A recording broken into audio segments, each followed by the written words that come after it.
Hello friends, তো আমি আবার মর্নিংয়ের ব্রেকফাস্ট নিয়ে তোমাদের সামনে চলে এসেছি। আমি ব্লগটা বানিয়েছিলাম বৃহস্পতিবার দিন। তো মা আমাকে বানিয়ে দিয়েছিল বার্থডে নুডলস ভেজিটেবলস দিয়ে। এটা ছিল 3x স্পাইসি। ভেজিটেবলস দিয়ে খেলে অতটা ঝাল লাগে না। তার সাথে নিয়েছিলাম বয়েলড এগস। আর সকালবেলা অনলাইনে আমি অর্ডার করেছিলাম এই নেল পালিশটা। তো ফ্লিপকার্ট থেকে এটা ডেলিভারি দিয়েছিল সেদিনই আমাকে, বৃহস্পতিবার দিন। তো আমি হাতে পড়েছিলাম। কেমন লাগছে তোমরা অবশ্যই আমাকে কমেন্ট সেকশনে কমেন্ট করে জানিও।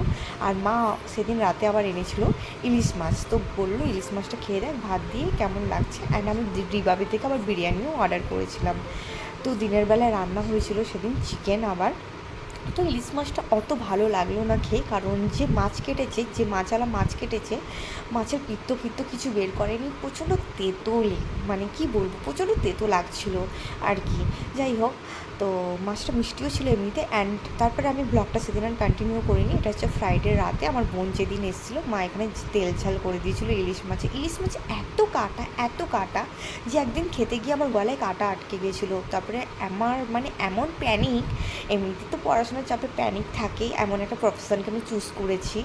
যাই হোক, তো এমন কাটা লেগেছিলো গলায়, একবার খেতে গিয়ে ভাবলাম যে গলাটাকে আমার কেটে অপারেশনই করতে হবে। অ্যান্ড তারপরে আবার চিকেনও হয়েছিল সেদিন, আবার বৃহস্পতিবার দিন হয়েছিল। অ্যান্ড ফ্রাইডেতেও চিকেন করা হয়েছিল।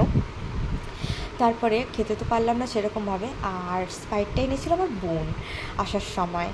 আর এই গ্লাসটা আমি আমার বোনের কাছ থেকে নিয়ে নিয়েছিলাম। ও আমার বার্থডের সময় কিনেছিল নিজের জন্য, বাট আমি ওর কাছ থেকে নিয়ে নিয়েছি। বলেছিলাম এটা আমার বার্থডে গিফট, দিয়ে দে বলে। যাই হোক, নিয়ে নিয়েছিলাম ছোটো বাচ্চার মতো। ও আমার থেকে ছোটো 5 বছরের, কিন্তু আমার ওকে দেওয়া উচিত, বাট আমি ওর কাছ থেকে নিয়ে নিই।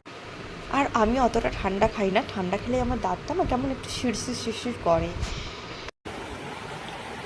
সো আমি এখন স্কিন কেয়ার করবো। আমার ডিনার হয়ে গেছে। তোমরা অনেকেই ভাববে যে আমি খাটে খাবার রেখে খাই, বাট জায়গা ছিল না আর নিচে একা একা খাবো, তো যার কারণে খাটেই তাই নিচে একা একা খাবো, তো যার কারণে আর কিছু না। তো যাই হোক, আবার অন্যদিন তোমাদের সাথে অন্য কোনো দিন অন্যভাবে নতুন ভিডিও একটা নিয়ে আমি দেখা করব। তো চলো, ততক্ষণের জন্য টাটা, বাই বাই। আর এখন বাজে রাত 1:05 বাকি, আর এখন আমি পড়তেও বসবো। ইভেন সামনে এক্সাম চলে এলো, বেশি দিন নেই। আর একটা জিনিসকে পড়তে অনেকক্ষণ আমার টাইম লেগে যায়, কারণ এতদিন বেঙ্গলি মিডিয়ামে পড়ে হঠাৎ করে ইংলিশটা ধরে ফেলেছি। তো যাই হোক, সেরকমভাবে লাগে না বুঝে বুঝে পড়লে। বাট ইউটিউবে ভিডিওগুলো দেখে নিই আগে, তারপর ম্যাম পড়িয়েছে, ম্যামের পড়াগুলো মানে নোটসগুলো একটু দেখি। তো যাই হোক, তো চলো টাটা।